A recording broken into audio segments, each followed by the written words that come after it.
Yes, Aloy? Tirsa, I want to know Rost's story. Why he was made an outcast. He never told me, said he took an oath of silence. What did he do? Oh. Yes, that. What crime did he commit? I will tell you if you wish. But it is a long story. Are you sure you want to hear it now? Of course I want to hear it. Tell me. Rost never committed any crime. He was an outcast by choice. What? What do you mean? Many years ago, before the derangement, before the Red Raids, a band of murderous outlanders, 12 in number, struck without warning.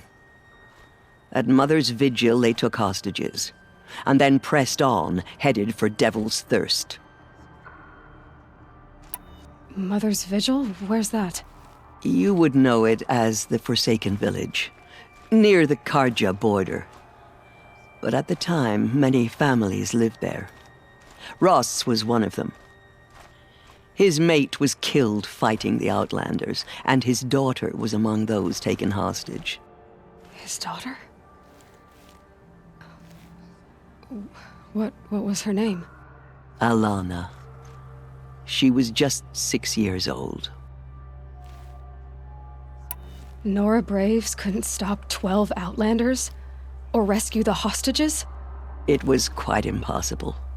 We outnumbered them, but every time a Brave came within bowshot, the Outlanders killed a hostage. What did they come here to do? That was never discovered.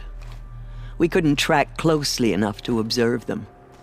We know they camped beyond Devil's Thirst for 2 days. There were reports of strange noises. And then, as suddenly as they came, the Outlanders made their way back to the border and disappeared.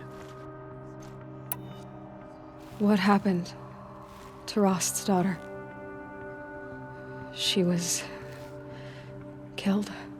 Rost was one of the Braves who tracked the Outlanders, keeping his distance. There were 6 hostages still alive when they reached the border, Alana among them. Rather than release them, the Outlanders slit their throats and left the corpses just across the border, mocking us. Why? Cruelty. They knew the faithful Nora would not leave the sacred land to collect the bodies, let alone pursue them. They thought themselves safe from our vengeance. Are you saying that Rost went after them? That he became an exile? No. Rost was beside himself with grief, but even so, he would never have broken taboo. Then what did he do? He called upon the most terrible and secret rite of the Nora tribe. He begged to be made a Death Seeker. A Death Seeker? What is that? One who dies to go seeking, and in seeking, brings death to others. The ritual drags the spirit from one's body, releasing it to All Mother's care. The heart beats, the mind thinks, but the spirit has moved on. I don't understand. Rost went after the Outlanders, but his spirit never left. It remained here with All Mother. He gathered the bodies of the slain and returned them. And then he set out in pursuit, not as an exile, but a weapon of vengeance. A barbed arrow shot from a bow, never to return. But Rost did return. Yes. A full year later. And terribly wounded. He collapsed at the border of the sacred land. A hunting party came upon him. He was delirious. In agony. By law, he should have died where he lay. But one of the hunters broke taboo, and reaching across the border, she dragged him to our side. Who was she? A brave who'd lost a mate and 2 sons to the very outlanders that Rost pursued. So, Rost never finished his mission. To the contrary, he killed all 12. Tracked them to disparate places the world over, he said. Meridian, Ban-Ur, the Claim, Utaru land, further even, into the Forbidden West. The last he killed nearly got the best of him. Wounded, he stumbled and crawled back to us, hoping to die as close to the sacred land as he could. He never expected nor asked to be dragged across the border and nursed back to health. That was done to him, leaving us, the matriarchs, in a difficult position. Why couldn't you just welcome him back? Rost had been made a Death Seeker, Aloy. He no longer had any place among the tribe.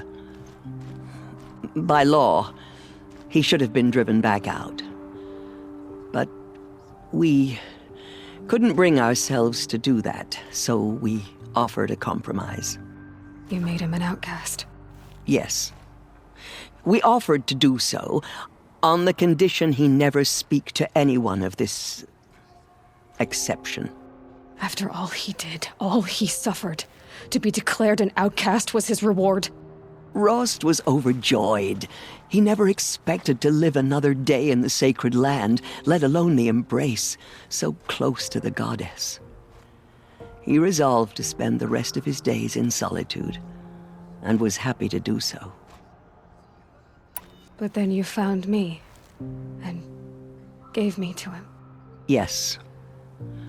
Another compromise. The matriarchs feared you, and would not let you be raised by the tribe.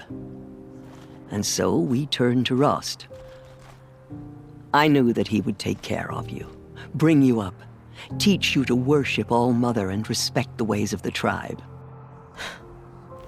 He certainly tried anyway. You took a man who'd lost his daughter and made him raise an infant girl? Doesn't that strike you as callous? I'm inclined to think the course of events has shown the wisdom of our choice. And I'm quite certain that from the moment he laid eyes on you, he saw you as a gift and never a burden. All right, Tirsa, that's quite a story. I should be going. May the goddess protect. Destroy